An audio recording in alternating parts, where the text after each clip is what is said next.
વાસ્તુશાસ્ત્ર અનુસાર ઘરનું રસોડું એ ઘરનો એક મહત્વનો ભાગ છે અને વાસ્તુશાસ્ત્રમાં આ રસોડાને લઈને ઘણા એવા નિયમ બતાવવામાં આવ્યા છે કે જેનું જો ધ્યાન રાખવામાં આવે તો તેનું શુભ પરિણામ આપણા જીવનમાં જોવા મળે છે. અને વાસ્તુશાસ્ત્ર અનુસાર એ પણ કહેવામાં આવ્યું છે કે ઘણી એવી વસ્તુઓ છે જે કદી રસોડામાં ખાલી ન થવા દેવી જોઈએ. નહીંતર જો ખાલી થઈ અને પછી તેને લાવવામાં આવે તો તેનું નકારાત્મક પરિણામ પણ આપણે ભોગવવું પડે છે.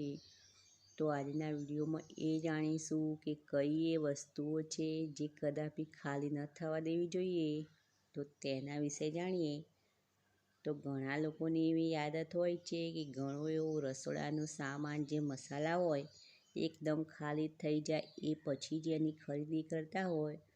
તો આવું ન કરવું. તો પહેલા નંબરે આપણે જાણીશું કે મીઠું. મીઠું એ ઘર વપરાશની એક એવી વસ્તુ છે કે જેના વગર ભોજનનો સ્વાદ અધૂરો છે. એટલે કે મીઠા વગર ભોજનમાં કોઈ રસ રહેતો નથી. એ રીતે જો મીઠું પણ એકદમ ઘરમાં ખલાસ થઈ જાય પછી ખરીદવામાં આવે તો તમારા જીવનમાંથી પણ એવો રસ ઉઠી શકે છે. તો આ મીઠું પણ ઘરમાં એકદમ ખાલી ન થવા દેવું જોઈએ. એ પછી બીજા નંબરે જોઈશું કે જે ખાદ્ય સામગ્રીમાં વપરાતું તેલ. તો આ તેલને પણ એકદમ ખાલી ન થવા દેવો જોઈએ. તેલનો સંબંધ શનિ ગ્રહ સાથે છે.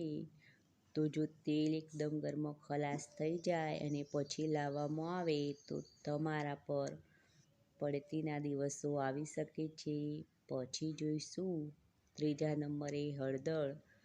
તો હળદર એ ભોજનનો એક અલગ જ રંગ બનાવે છે અને તેનાથી ભોજનનો સ્વાદ અને દેખાવ બંને વધી જાય છે. તો આ હળદર જેને આપણે માંગલિક કાર્યોમાં પણ ઉપયોગ કરીએ છીએ.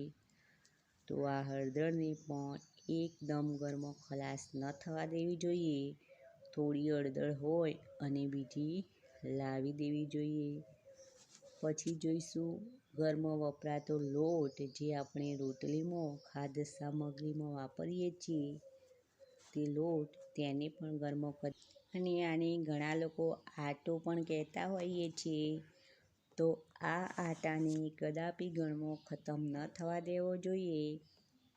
કહેવાય છે કે આ લોટનો સંબંધ શુક્ર ગ્રહ સાથે છે. તો જો આ લોટ એકદમ ઘરમાં સમાપ્ત થઈ જાય તો તમારા જીવનમાં માન સન્માનમાં કોઈ પણ પ્રકારની મુશ્કેલી આવી શકે છે. તો આ પ્રકારની વસ્તુઓ કદાપી ઘરમાં ખતમ થવા દેવી ન જોઈએ. થોડી એકાદ બે દિવસની હોય અને બીજી લાવી દેવી જોઈએ. તો આ વસ્તુઓ જો એકદમ ખલાસ થઈ જાય તો ધન સંબંધી સમસ્યાઓ તમારા જીવનમાં આવી શકે છે. તો જો આવી નાની નાની બાબતોનું ધ્યાન રાખવામાં આવે તો તમને ઘણો બધો લાભ થઈ શકે છે. તો મિત્રો વિડીયો પસંદ આવે તો એક લાઈક અવશ્ય કરો, શેર પણ કરો અને આવા નવા વિચાર જાણવા મારી નવી વિચારધારા ચેનલને સબસ્ક્રાઈબ કરો. ફરી મળીશું નવા કોઈ વિચાર સાથે નવી વિચારધારામાં.